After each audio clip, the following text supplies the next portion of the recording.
Students, hello! I'm glad you're here. I'm Rick Hartman, and welcome to my workshop. Today we're building toys from a long time ago, a period in history before cars, before computers, before video games. That's right.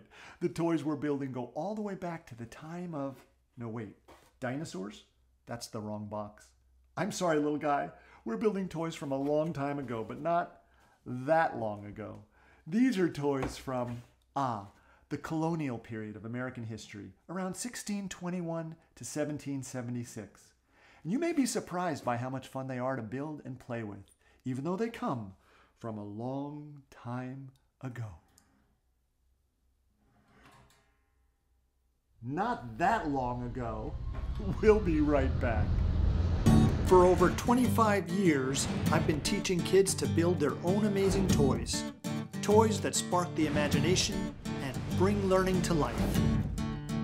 Welcome to School of Toy.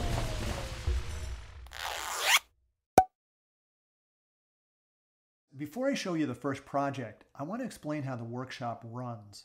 It's split into 3 parts, and each part has its own numbered package, 1, 2, or 3. Please don't open any of the packages until I tell you to. It's much easier to follow my directions that way, and more fun. You'll know it's time to open one of the numbered packages when I blow my trusty toy train whistle, and when you see a screen that looks like this. I'll have you pause the video at that screen so you'll have plenty of time to follow the steps. Bottom line, and you'll hear me say this a lot, watch now and build later.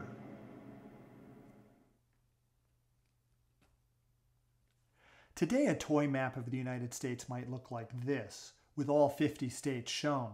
But during the colonial period, the United States didn't even exist as a country yet, and the map would have looked a lot different.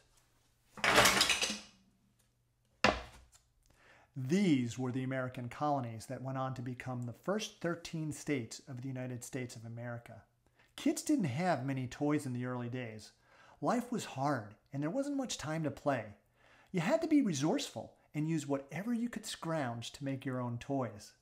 Tightly tied and dried corn husks became balls for throwing and catching. Oops. Leftover corn cobs might become mini farm animals. Oink, oink. Marbles made from dried clay would be rolled and traded. Tops made from wood were spun. And a broken clothesline might be turned into a jump rope. Kids played some of the same games we play today. Tag, hopscotch, even hide and go seek.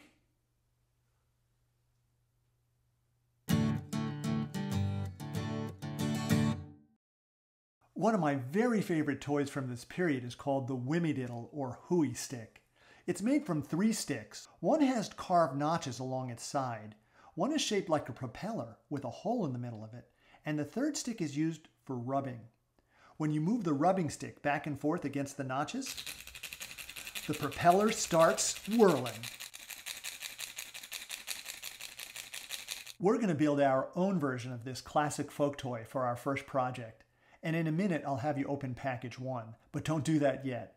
Remember to wait until I blow the train whistle. It's much easier to watch now and build later.